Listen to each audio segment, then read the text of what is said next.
Hi, friends. Welcome to the Ian Khan Show. My guest today is Parag Khanna. Parag was named one of Esquire's 75 most influential people of the 21st century. He's been featured across publications. He's a young global leader of the World Economic Forum, multiple time author, and TED speaker. Welcome, Parag Khanna.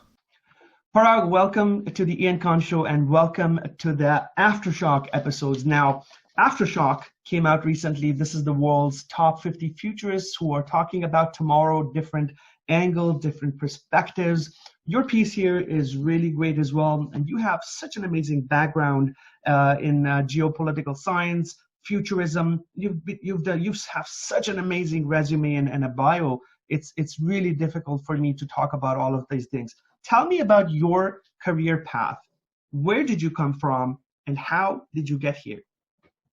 Well, I guess we'll have to do the short version of the story, but I was born in India, but at the time my parents were already living in East Africa, where my brother had already been born in Sudan, my older brother. So I spent my childhood actually in Abu Dhabi in between, and then we moved when I was relatively young to New York. So I had kind of my adolescence largely there, but also in Germany, where I finished high school in a German school. But I went to university in the U.S. and split. Also did another year in Germany again, and graduate school between the U.S. and the U.K. And I've been in various think tanks like the Council on Foreign Relations and Brookings, the World Economic Forum in Geneva. Worked in the United States military. Deployed in Iraq and Afghanistan as an advisor to Special Operations Forces. Did my published my first book on geopolitics prior to my military service, and then after which turned my PhD, which was more on diplomacy, into my second book. And then continue to work at this intersection of geopolitics and globalization. So I don't think that I set out in any way to do conscious future forecasting. It's just simply more interesting than regurgitating the past or splitting hairs about particular historical episodes or counterfactual. So I've certainly been drawn to it. And as I say in the piece, it's the Toffler influence was actually very, very strong in our household because of just my dad's collection of Toffler books, and so the chance to have met Alvin and Heidi several times, in Los Angeles and spend quality time with them, comes after having already been massively inspired by them and written about them. So it's almost just a coincidence to have also been personally touched by those experiences. So it was an honor to be included in this volume to reflect on that. That's incredible. And I really believe that, whatever work Toffler did, and it's been 50 years, many of the people, a lot of the people, some of the people in the book were not even born at that time, right? They're just touching their 50s. Probably you're not 50 anymore. I'm not 50. So not born. Yeah. So I really love what John did by bringing this book together. And there's different perspectives in there. And we've been doing this podcast with people who have a background in healthcare, people who have a background in something in business, completely different things. And that's what makes it beautiful, is that different perspectives have come together and created this book. I love what Toffler did, and we all loved it. But how relevant is that in today's world? We often talk about political instability, and I watched some of your TED Talks as well. You've done an incredible amount of work in helping others understand what the world looks like. There's a lot of political insights into that, how different regions and countries are changing and what's happening to the world. What's happening today? I mean, we all are battling a single enemy, which of course is the coronavirus. We cannot ignore that conversation. And apparently the entire world is coming together to fight this. I mean, is this what we needed to come together somehow? Well, it's a great question, and it's something that I've just had a lengthy conversation about with a traveler who made it into Singapore, where I am right now, just before sort of borders were closed. And one of the things we were discussing, and something that I've written about in my connectography book, sort of what are the linkages between people across geography that we can tangibly feel? Because we don't feel a human rights treaty, but sometimes when when there is, and this is the example I use, is the fire at the Rana Plaza, garment factory in Bangladesh led to a rippling, through supply chains and consumer activism that led to changes in, work labor practices, for example. So, we are connected to the person in Bangladesh at the garment factory, not through a human rights treaty, but through the supply chain, right? And the same thing goes obviously for the cobalt, minerals in your mobile phone. You're connected to the man who does the mining with his bare hands in Congo through the supply chain. So that connectivity is fascinating. And what has happened with this coronavirus is that, presuming that all countries do genuinely ground their aircraft and quarantine all their people, can you think of any instance in human history where all governments and societies and people, all 8 billion people who are alive on the planet Earth today, more or less simultaneously obeyed or coordinated a single action, right, to self-quarantine, to have a 1 week, let's set the parameters a little broader. The world, every human being in the world has committed themselves to a 1 week staycation, right? It's not actually happened, right? But it's close to sort of kind of having happened, right? If Trump would have obeyed a little bit, but again, many American states are doing it, even if Trump didn't, get to the, sort of get the clue on time. UK obviously is a bit of an outlier, but to your question, you are really, you're asking an incredibly relevant and timely question, because I would ask back, have we ever come this close before, even if we don't quite fully succeed at a totally universal coordinated action? And that is mind-blowing, absolutely mind-blowing. Absolutely. And if self-quarantining on that mass scale, that level of coordination is indeed the solution, and we come so incredibly close to doing it right, I will be positively blown away. Absolutely. And you know what? I constantly say this to people in my work is that, and this is a conversation about technology. I just want to add this, that maybe technology will make us better humans. Maybe it'll take away all these things from us that are keeping us so busy and distracted that somehow over the ages we've lost trust with each other. We've become evil people. We've become greedy and all of these things. And maybe when technology automates everything, we'll be left with ourselves and we can be maybe better people. And that's what's happening right now. We don't have any distractions of the world. We don't have anything else we can focus on except staying alive, surviving. It's that basic primal thing that as humans we must do. And the beauty of it, beneath the quarantines and people that are being affected, is that somehow everybody has this one common need. We all want to survive, succeed, and be part of the earth and the world and be healthy. And I think it's a great time for reflection. It's a great time to just take a step back in the staycation that you just said, and think about, hey, what are my priorities as a person, as an individual, as an expert, as a business leader, whatever role you perform, and what do I stand for? And that's so profound if you really think about it, that it's very humbling at sometimes. Well, one of the things that I think is bringing this back to sort of futurism in some way, and your usage of the word survival, I think it's very important. My next book is about the future of human geography. I'm basically forecasting the distribution of the world's 9 billion people roughly in the year 2050. So if it's the year 2050 and 9 billion of us are alive at that point in time, where physically will we be, and why are we where we will be, and how did we get there versus where the human population is now? And part of it is an answer. Part of it is the answer to this question about survival. What are we doing to survive? What will we do to survive, ensure our survival, given climate change, pandemics, civil conflict, political upheaval, economic dislocation, technological disruption, and these other factors that constantly force us to rethink where we are, why we're there, are we in the right place? And if you think about, coastal megacities that are being inundated with, rising sea levels and, so on, places that are affected by drought, we have this quest to survive, obviously, right? right? We're, every mammal, if I'm not mistaken, is more or less, sort of programmed to attempt to survive. And there's not enough literature on this because we just tend to presume that, we'll suffer. Sort of philosophers, contemporary philosophers are quite pessimistic and morose, about the whole situation. But that's really not us. We can get up and move.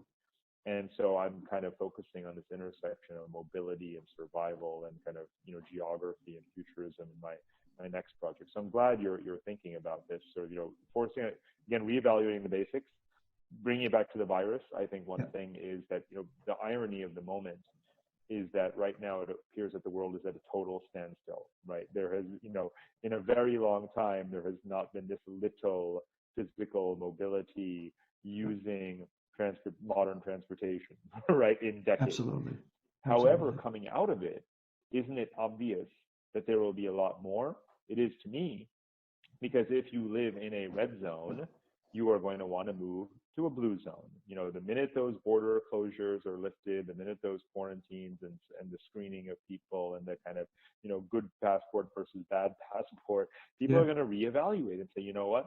I don't think I want to live in, Iran right now. They don't have a lot of these, medical testing kits and so forth. And some places will be stigmatized, health systems exposed. Obviously, some places learn from their mistakes and they will improve their capabilities, administratively, logistically, and so forth. Other places simply will not, and therefore people will leave those places urgently. So, great thing that you mentioned that you have a new book coming out. And when is that? When is the book coming out? Is it next year? Not till basically early next year. Okay, early next year. So we've got at least 6 months to a few months out. And I want to ask you a few different things relating to what potentially you're going to talk about there, because I do have some ideas on some of the things that other people are talking about. So, for example, there's a group of people who are thinking that by the year 2045, human beings might be a neural race. We might be half machine, half human. We might have embedded technology in our bodies, and people like Elon Musk are working on companies such as Neuralink. You put an electrode in your head and it reads your mind, or does something else. Essentially, wearables, implants, and all of these devices might really, really rapidly take more hold on our lives in the next 15, 20, 30 years. So that's one part of it.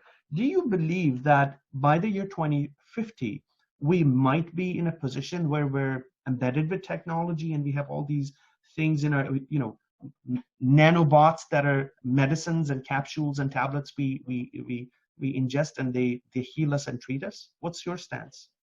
Well, you've already mentioned a range of the sort of dimensions or aspects of this broader kind of man-machine synthesis, the neural dimension, the pharmacological sort of this dimension, and so on. And each of those will happen at different speeds, different rates in different geographies, obviously. So, people are already talking about the genetic divide. We can already talk about that divide today, let alone based on these sort of neural enhancements and, man-machine synthesis kinds of things that you're describing. So each of those may undoubtedly happen. If it's something that already there's a startup working on today, it's a safe bet, obviously, that it will have some traction somewhere at some point. But it will obviously be very unevenly spread.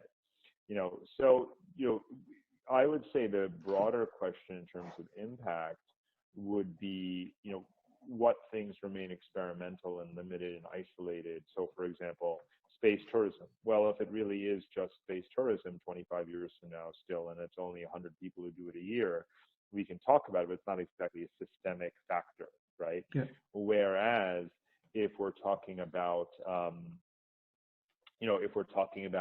broader sort of society level integration of technology, then you would say, well, look, only places like Japan right now are genuinely countries where you have a broad, acceptance of and deployment of, certain kinds of advanced technologies, where you can say that, there is almost this coexistence of humans and robotics at a large scale that Mhm. is unfolding, and it's by design, it's conscious. There isn't a big backlash against it. It's a very high tech, modern, sophisticated culture that's capable of absorbing these evolutionary or these rapid changes. You can't actually make that statement that I just made about any other country on Earth. So we can't really talk globally about these. Now Mhm. we can talk globally about the impact of the mobile phone, right? We can say there is a precedent for a universalized, electronic technology that is in the hands of almost every human being, and look at Yeah. how that has changed things. And you can say, well, now let's imagine all of the things that platform will enable individuals to do, whether they're rich or poor. Now, that's a very Yeah. worthwhile conversation. Obviously, entire books and studies are being done on this, 24/7. I think Yeah. that's super interesting, right? Yeah. It's every Yeah. bit as interesting and Yeah. relevant again, a universal scale as, looking at whether our food will come from pills, or not. Yeah, absolutely. And I'm also thinking about human migration in the future, and something that you also just mentioned is, the passport, and where facilities are available. Now, CRISPR as an example is a really groundbreaking technology that's, I believe, in very experimental stages. You can modify, you can do genetic engineering, and so it's very possible that in the future that human people who are born in the future are their DNA is modified so that they're immune to anything like the coronavirus, as an example, just roughly uh, telling you a scenario. Now, depending on that's number one. Number two, embedded technology, variables, not even variables, but technology that's embedded in us. That's number two. And number three is the evolution of smart cities. And there's a connection between all of these three.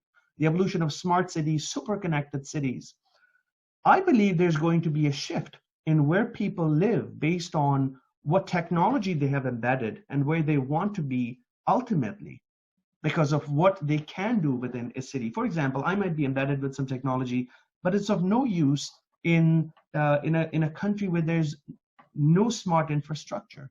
And I might want to move to a country where I can do many different things with that embedded technology. I think you're nodding your head, so you know what I'm talking about. What is your opinion on how the evolution of technology will lead to human migration? How is do you think that'll be a factor?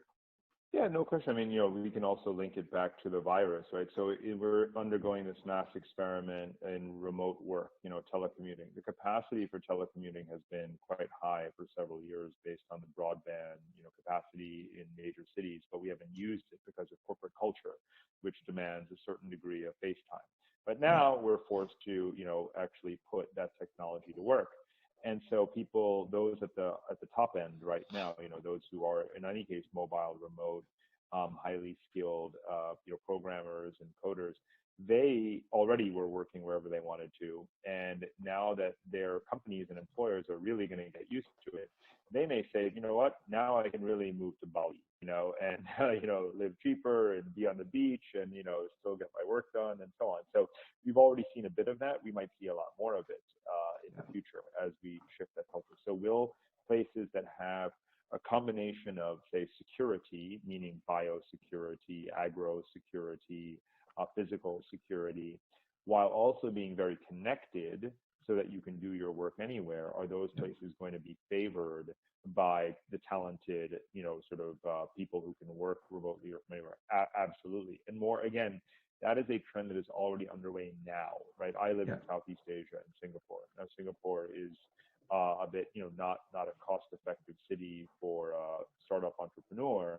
But what one has seen evolve in this region over the last 10, 15 years is that like Bali and Phuket and all these places that are much cheaper to live in now have, ubiquitous, fast Wi-Fi, and they're building international schools, and they're trying to basically attract colonies yeah, of skilled workers to go live there and do their remote work. So will there be migration related to the positive effects of technology? Sure. But let's also not forget what we've also experienced in the last 10 years, which is that labor automation has displaced and made unemployed and redundant millions of people yeah, who can also no longer afford to live where they have been and therefore move for the exact opposite reason.